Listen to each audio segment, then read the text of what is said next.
بسم الله الرحمن الرحيم. الحمد لله رب العالمين.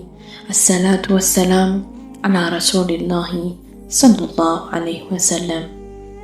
የሙእሚኖች ጥንካሬ صحيح مسلم በዘገቡት ሐዲስ ላይ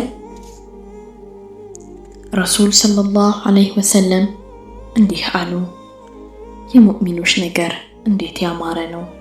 መልካም ጥሩ የሆነ ነገር ከተፈጠረ አመስጋኝ ነው። መጥፎ ነገር ቢፈጠር ሰብረኛ ነው። ሕይወት በአስቸጋሪ ነገሮች የተሞላች ናት። ከባድ ምሽቶች እና ነፍስን በሚያንቀጠቅጡ ጊዜያቶች የተሞላች ናት።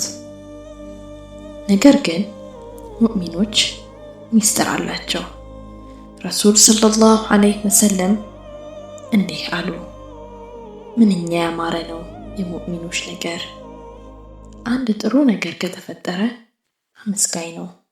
አመስጋኝነት ወደማያልቅ በረካና ደስታ ይቀየራል። እና አንድ መጥፎ ነገር ቢፈጠር ሰብረኛ ነው። ሰብር ህመምን ወደ ጥንካሬ ይለውጣል፣ ወደ ትልቅ ትምህርትም ይወስዳል። ሁሉም ጊዜያቶች፣ ሁሉም ከባድ ጊዜ፣ ሁሉም ፈተና ለማደግ እድል ናቸው። ልብህን ለማጥራት እና ሙሉ ለሙሉ አላህ ላይ ለመመካት።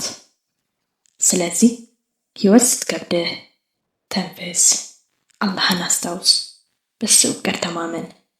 ምስጋና፣ ሰብር እና እምነት እውነተኛ የሙእሚን ጥንካሬ ነው።